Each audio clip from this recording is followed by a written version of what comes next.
आज दिनांक 14 जुलाई 2021, class 7th, subject हमारा इतिहास और नागरिक जीवन। लेसन नंबर 4 हमारा चल रहा है बच्चों, तुगलक काल 1320 ईस्वी से 1412 ईस्वी। इसमें हम लोगों ने क्वेश्चन आंसर पहले स्टडी कर चुके हैं। आज हम लोग इसकी थोड़ी समरी पढ़ेंगे। देखिए बच्चों, खिलजी वंश के बाद तुगलक वंश का स्थापना हुई। सभी जानते हैं हम लोग कि पहले खिलजी वंश था, उसमें अलाउद्दीन खिलजी और तो इस प्रकार से उनका रहा, जलालुद्दीन, फिरोज खिलजी, अलाउद्दीन खिलजी, इस प्रकार से ये लोग सब रहे और काफ़ी लंबे समय तक उन्होंने शासन किया। उसके बाद फिर तुगलक काल यानी कि तुगलकों का आगमन हुआ और खिलजी की जो कुछ कमियां थी उनको देखते हुए प्रजा असंतुष्ट थी और उसके तत्पश्चात तुगलकों ने दिल्ली पर आक्रमण कर दिया, भारत पर आक्रमण कर दिया और गद्दी की हथिया ली। सबसे पहले गियासुद्दीन तुगलक, आपको बताया था मैंने कि वो आया था 1320 ईस्वी से 1325 ईस्वी तक 5 साल उन्होंने शासन किया। 5 साल शासन किया। इसमें उसने काफ़ी उदारता अपनाई, लोगों के प्रति अपनी जो भावनाएं उनको जो है व्यक्त रखा। परंतु इसके बाद जब मोहम्मद बिन तुगलक 1325 ईस्वी में गियासुद्दीन तुगलक की मृत्यु के बाद दिल्ली का शासक बना, तब सत्ता में परिवर्तन आया। गियासुद्दीन तुगलक, मैंने आपको बताया था कि ये जौना खां, इसका नाम था जौना खां। क्या नाम था? जौना खां।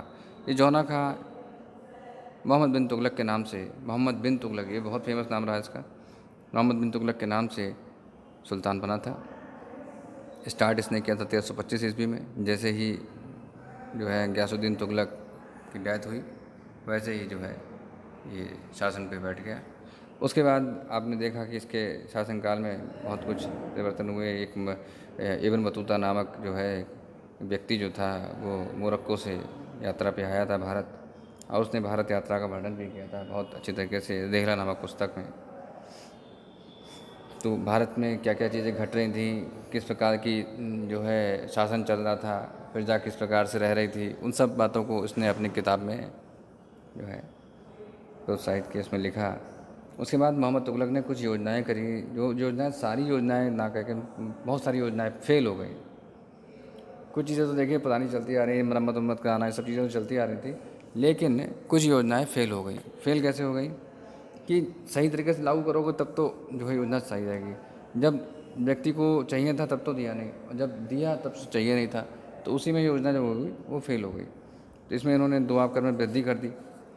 जिस कर की वृद्धि बलबन ने प्रारंभ किया था, जिस कर को, उसको अलाउद्दीन खिलजी ने और ज़्यादा तीव्र तरीके से बढ़ाया था।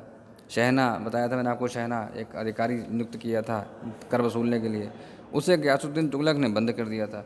लेकिन जैसे ही मोहम्मद बिन तुगलक गद्दी पे बैठा, तो उसने राजकोष बढ़ाने के चक्कर में दो आब कर में वृद्धि कर दी।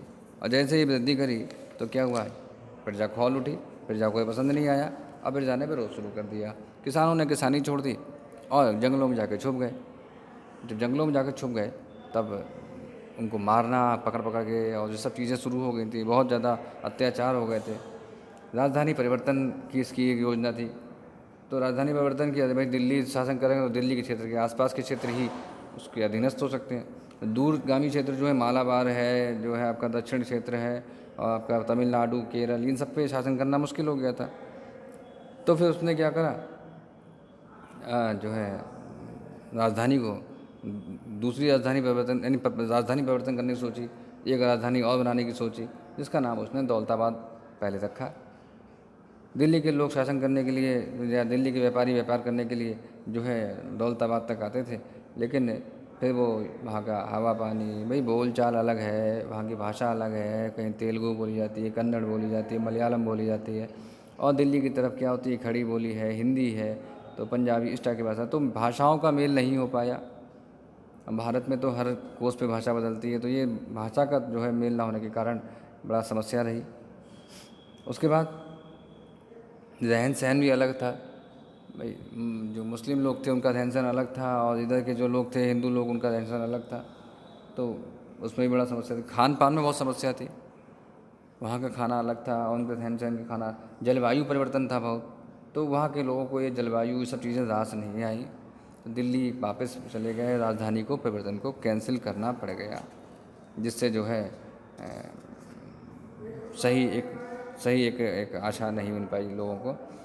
तो दिल्ली से दौलताबाद वापसी का निर्णय जो है लोगों ने लिया, और जो है उसको छोड़ने का, दौलताबाद को छोड़ने का निर्णय लिया गया सुल्तान के द्वारा, जिससे सुल्तान को महसूस हुआ कि अब जो है जो दक्षिण पर नियंत्रण करना कठिन है, तो इसलिए जो है उसने उसको छोड़ दिया।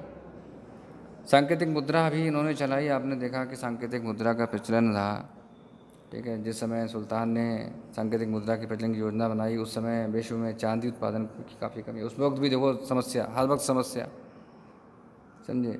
चांदी के सिक्कों का प्रचलन था, तो उन्होंने धातु मिश्रित करके जो है सिक्कों के चांदी के स्थान पर जो है मिश्रित धातु का जो है आदेश दिया। इन सिक्कों का मूल्य चांदी के सिक्कों के बराबर ही माना गया। तो इस प्रकार से सरकारी टकसाल पर उचित नियंत्रण होता था। तो टकसाल क्या है? जहाँ पे जो सिक्के बनते थे, इन सिक्कों के ऊपर एक चिन्ह अंकित होता था। चिन्ह का बहुत आवश्यक, चिन्ह बहुत अंकित जरूरी है, क्योंकि ऐसे तो कोई भी बना लेगा मुद्रा, नहीं बना लेगा भाई। अगर कोई मुद्रा मान लीजिए, चलिए आज ही देख लीजिए, कोई 10 का नोट बनाता है या सिक्का बनाता है, तो क्या होता है, उसकी नकली यानी कितनी बन जाती। तो नकली कौन देख रहा है? सब चल रहा है। तो इसलिए उस पर एक चिन्ह अंकित किया जाता है, जैसे कि भारत की लाट है, ठीक है, या कोई जो है किसी पक्षी का चिन्ह हो गया, किसी राजा का चिन्ह हो गया, किसी प्रकार का भी कोई चिन्ह इस प्रकार का सब बनाया जाता था। तो सांकेतिक मुद्रा जो थी, पर यदि कोई राज चिन्ह अंकित होता तो सरकारी टकसाल पर उचित नियंत्रण होता, तो शायद ये स्थिति न आती। इस योजना से राजकोष पर बहुत बुरा प्रभाव पड़ा। सुल्तान ने अपने शासन के अंतिम काल में राज्य की आंतरिक अशांति से परेशान रहा। मतलब लास्ट में जब रहा, लास्ट कब था इसका? 1351 ईस्वी।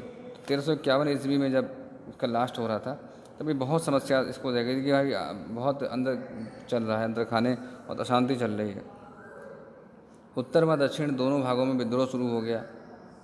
विद्रोह समझते हैं? विरोध, राजा का विरोध शुरू हो गया भैया। उत्तर में भी लड़ाई, दक्षिण में भी लड़ाई चल रही थी, खूब विकट लड़ाई चल रही थी कि भाई ना राजा उनको पसंद आ रहा था, ना उनको पसंद आ रहा था, ठीक है। केंद्रीय शासन प्रणाली होने के कारण सुल्तान स्वयं दोनों स्थानों पर पूर्ण नियंत्रण ना रख सका।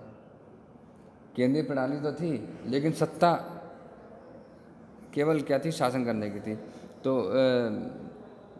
दोनों तरफ उपस्थित होना तो पॉसिबल नहीं था। जिससे क्या हुआ, जो है लोगों ने जो है विरोध शुरू कर दिया। दक्षिण में दो नए राज्यों विजयनगर और बहमनी राज्य का उदय हुआ।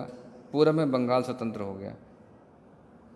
दक्षिण में दो राज्य विजयनगर और बहमनी, दो राज्यों का उदय हुआ, और पूर्व में जो है वो बंगाल स्वतंत्र हो गया। सुल्तान अपने शासन के अंतिम 16 वर्षों तक विद्रोहों को शांत करने में एक तरफ से दूसरी तरफ भागता रहा। मतलब वो ये मनाता रहा कि दक्षिण वाले मान जाएं, कि पूरब वाले मान जाएं, कि पश्चिम वाले मान जाएं, ये मनाता ही रह गए और मनाते रहे। उसमें फिर वो लास्ट उनका उसी में उनकी मृत्यु हो गई।